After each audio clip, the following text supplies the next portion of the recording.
कट्टरपंथी और चरमपंथी अब अपनी सीमाएं लांघ रहे हैं। इस देश में अब धमकी वाली राजनीति नहीं चलेगी। मोहम्मद शहाबुद्दीन रिजवी का बयान आपत्तिजनक है। इस तरह की धमकी भरी बयान को देश में बर्दाश्त नहीं किया जाएगा। मैंने आज मोहम्मद शमी को पत्र लिखकर कहा है कि किसी से डरने की जरूरत नहीं है। यदि मोहम्मद शामिल इस देश का मानव सम्मान बढ़ाते हैं और उनकी बेटी यदि होली खेल लेती है तो कट्टरपंथियों के पेट में दर्द हो जाता है। मौलाना शहाबुद्दीन रिजवी ने जिस प्रकार का बयान दिया है, मौलाना शहाबुद्दीन रिजवी ने इससे पहले हमारे भारतीय क्रिकेटर मोहम्मद शमी को भी रोजे में क्रिकेट खेलते हुए पानी पीने पर धमकाया था। आश्चर्य होता है कि कट्टरपंथ कहां तक जाएगा।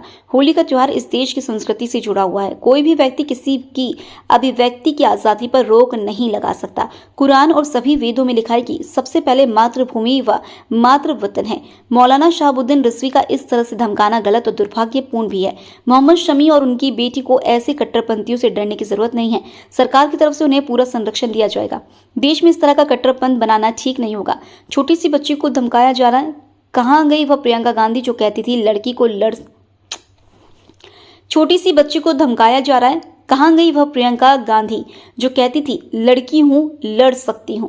कहां है कांग्रेस और विपक्ष के वह नेता जो लगातार बेटियों के संरक्षण की बात तो कहते हैं लेकिन आज सब चुप हैं। राहुल, प्रियंका, सोनिया गांधी और विपक्ष के नेताओं कब तक तुष्टीकरण की राजनीति से डरेंगे? एक सुपरस्टार की बेटी को यदि धमकी दी जा रही है, इसका मतलब पूरे भारत की बेटियों को धमकी दी जा रही है। आज कांग्रेस के नेताओं को आगे आकर ऐसे कट्टरपंथियों का जवाब देना चाहिए। आज ये सिद्ध हुआ कि कांग्रेस और विपक्ष के नेता तुष्टीकरण की राजनीति करते हैं। मौलाना शहाबुद्दीन रिजवी इस देश की सामाजिक और धार्मिक सौहार्द को बिगाड़ने की कोशिश न करें। मौलाना शहाबुद्दीन रिजवी इस देश की सामाजिक और धार्मिक सौहार्द को बिगाड़ने की कोशिश न करें। कि शहाबुद्दीन रिजवी का बयान आया, मोहम्मद शमी की पुत्री ने जिस तरीके से रंग लगाया है उस पर कैसे देखती है? मतलब देखिए, कट्टरपंथी और चरमपंथी अपनी सीमाएं लांघ रहे हैं। इस देश में अब ये धमकी वाली राजनीति नहीं चलेगी।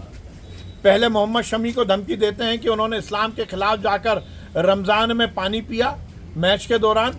वो भूल रहे हैं, चाहे वो हिंदू धर्म हो या इस्लाम हो, हर धर्म यही कहता है सबसे पहले मातृभूमि है, मादरे वतन है। और मोहम्मद शमी जी ने जो किया वो इस मादरे वतन के शान के लिए, उसके सम्मान के लिए किया।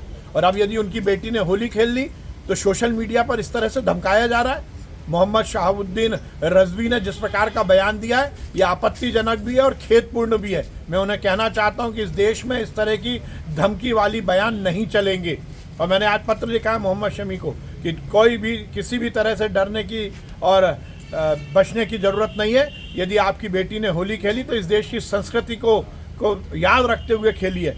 इस तरह से धमकी भरे बयान को इस देश में बर्दाश्त नहीं किया जाएगा। पर आपत्ति इस बात की भी है, क्या वो कांग्रेस के नेता कहाँ हैं, वो विपक्ष के नेता कहाँ हैं जो कहते हैं कि हम बच्चियों का संरक्षण करते हैं? वो प्रियंका जी कहाँ हैं जो नारे लगाती हैं लड़की भी हूँ, लड़ सकती हूँ? वो राहुल गांधी, सोनिया गांधी कहाँ हैं जब एक छोटी बच्ची को इस तरह से कट्टरपंथी धमका रहे हैं, उसकी हौसला, उसको किस तरह से हतोत्साहित कर रहे हैं?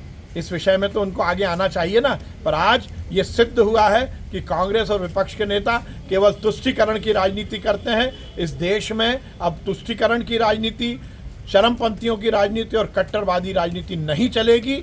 मैं मौलाना शहाबुद्दीन रिजवी को कहना चाहता हूं कि अपने बयान को वापस लें और इस देश के सामाजिक और धार्मिक सौहार्द को बिगाड़ने की कोशिश ना करें।